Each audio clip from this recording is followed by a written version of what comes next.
හරි සහෝදරරු රිප්ලයි එකට රිප්ලයි එකක්. දැන් මෙහෙමයි. දැන් මම වීඩියෝ එකක් දැම්මා. ඒ වීඩියෝ එකේ ඇත්තටම ඒ ගුරුවරට බනිනවද කියන එක නෙමෙයි, බනිනව නෙමෙයි, වැරද්ද පැහැදිලි කිරීමක් කරන්න. ඒක වැරදි දෙයක් ඉගෙනුවාම ඒ වැරද්ද තමයි පෙන්වුවේ. හරි.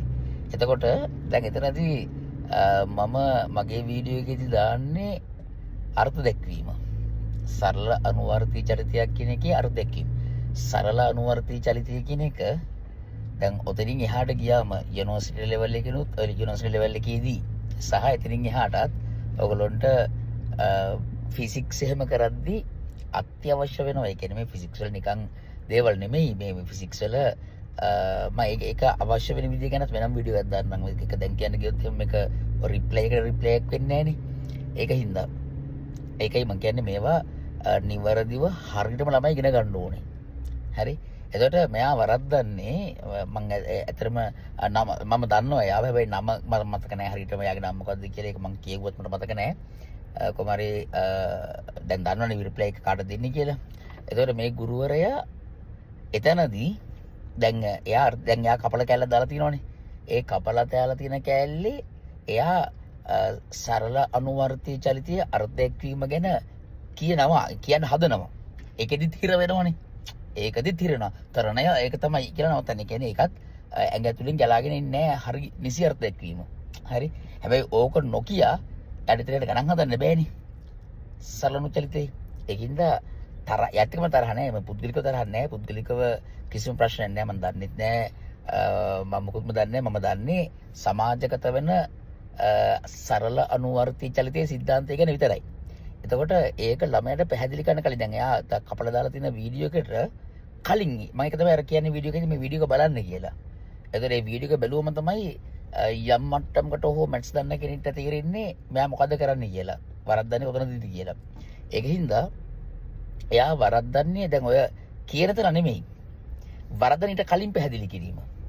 ඊට කලින් පැහැදිලි කිරීමේදී අර විස්ථාපනය කියන එකත් වරදිනවා. ඒ කියන්නේ විස්ථාපනය කියන එක මේ සරල කාරණා බොහොම පුංචි වචන වෙන්න ඇති ඔයගොල්ලන්ට මේ අහන කට්ටියටත්.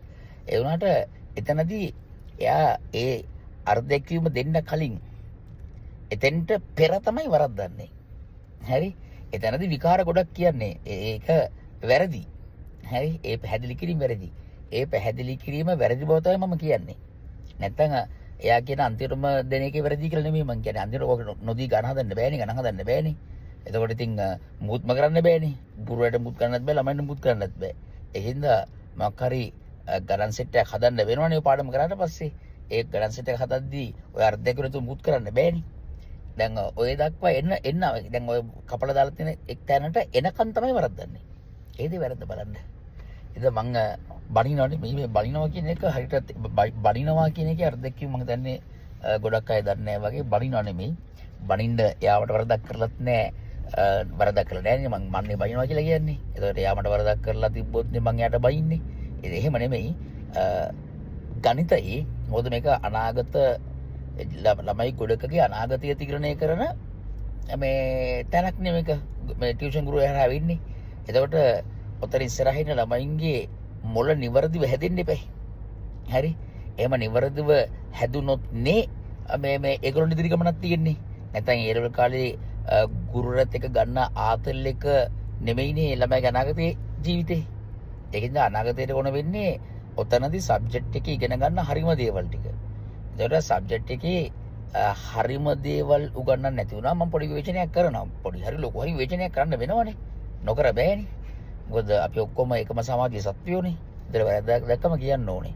හරි. ඒකින්ද ඔය ගුරුවරයාට මම කියන්නේ මම ඔතේ තරහ නැහැ මල්ලි. මම මේ කියන්නේ ඔය කපලා දාලා තියෙන එකට කලින් ඔයාගේ පැහැදිලි කිරීම වැරදි. අනික ඒ පැහැදිලි කිරීම ඔයාගේ ඇතුලෙන් ගලාගෙන එන්නේ නැහැ. මොකද ආ සබ්ජෙක්ට් එක ඉතා ඉහළ මට්ටමින් පුළුවන් වෙන්න ඕනේ ඔයා ළමයට පැහැදිලි කිරීමක් කරන්න.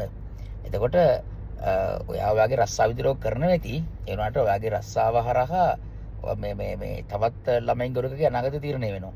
ඒකයි මම කියන්නේ. නැත්තම් මටවත් එක්ක තරහක්වත් එහෙම නැත්තම් මට මගේ පන්ති හදන්නවත් ඔයත් දන්නවා ඇතිනේ මට පන්ති හැදීමේ දැන් අවශ්‍යතාවයක් නැහැ නේ. ඒ කියන්නේ දැන් කොරෝනා වලට වලින් පස්සේ මම ෆිසිකලි පන්ති පටන් ගත්තේ නැහැ නේ. ඊට පස්සේ ලංකාවේ මේ කාලය තුල මම ඉන්න හින්දා මට යම් දෙයක් කළ හැකි හින්දා මම නිකන් සබ්ජෙක්ට් එක නිකන් කරනවා කියන්නේ මම හොඳටම කරනවා. කියන්නේ ළමයින්ට මේ හොඳම දේ දීලා හොඳ රිසර්ච් ගන්න අපි 26 නේ දැන් මගේ ලියන බැච් එකේ ඉන්නේ. 26 තමයි මම අවුරුදු දෙකමාර කරන බැච් එකේ ඉන්නේ. ෆිසිකලි ඔක්කොමත් එක්ක මහන්සිලා අපි පරණ විදිහටම කරන පන්තිය තියෙන 25යි 26යි 27යි. ඉතින් අපි ඒ වගේ රිසර්ච් වලට බලමු අපි අනාගතයේදී මොකද වෙන්නේ කියලා. ඒකින්ද තරහකට කියන දෙයක් නෙමෙයි. ඔයගොල්ලන්ට තව කල් තියෙනවා. හරියට හැදෙන්න ඕනේ. එතකොට ඒක මට මේ ගොඩක් අය දාලා තියෙන පුදුලේ කරනවා. මම පුදුලේ කීමේ කිසිම අවශ්‍යතාවයක් නැහැ. මොකද මේ YouTube එක හරහා දැකපු දෙයකට YouTube එක හරහා උත්තර දුන්නම හොඳයි කියලා මට හිතෙනවා. ඒකින්ද වැරද්ද වෙන්නේ පැහැදිලි කිරීමේ. එහෙනම් අපි ගියා උගන්නන්න හරියට ඉගෙන ගන්න හරියට මම මේකේ කල හැකි සියල්ල කරලා දීලා තින්නේ. ඒකින්ද මේ මගේ පන්ති හදන්න කරන ඒවා නෙමෙයි පන්ති හදන්න වැඩක් නෑ බං දැන් ඉතින් ඒක ඔක්කොම ඉවරයි. නැද්ද සනත් අයියා? හැදිලා පන්ති හදලා සල්ලි හම්බ කරන්න ඕනේද බං අපිට දැන්? ඒ වෝඩ් නෑ. අපි හොදලා ටැක්ස් එකම ගෙවලා අපි මුල අතල්ලියක ඉන්නේ. ඒකින්ද මේ පන්ති හැදීමේ කිසිම උවමනාවක් නෑ. මොකද දැන් හොඳ තාමත් ළමයි ගොඩක් ඉන්නවා හරි. මොකද ඔන්ලයින් ක්ලාස් කරනවානේ. ඒකින්ද පන්දර ගොඩක් ළමයි ඉන්නවා. ඒගොල්ලෝ හොඳ ප්‍රතිඵලක් දායි 26 27 පන්ති වලදී. අපි ඒ වෙයිදී බලමු. මේ ඒකින්ද මේ පන්ති හදනවා කියන මේ පන්ති හදනවා කියන එක අතිශයින් සරලයි බං. මට මේ ළමයි 1500ක පන්තියක් හදන්න මාස 6යි ගියේ. මේ 2005. ඒකින්ද මේකේ කළ හැකි ඔක්කොම කරලා තියෙන්නේ. ප්‍රතිලාභත් ඔක්කොම ලබලා තියෙන්නේ. දැන් මේ 40 ඉන්නේ. එතකොට අපේ සමාජය තුල යම් වරදක් වෙනවා නම් ඒකට ප්‍රතික්‍රියා කිරීම අපේ සමාජ වගකීම. ඒකයි අපි එක් කරන්නේ නැතුනේ කාටවත් තරහකටවත් මොකටවත් නෙමෙයි. ඉතින් ළමයින්ට කියන්න තියෙන්නේ ඔය ගුරුවරු අදහන්න. හරිද?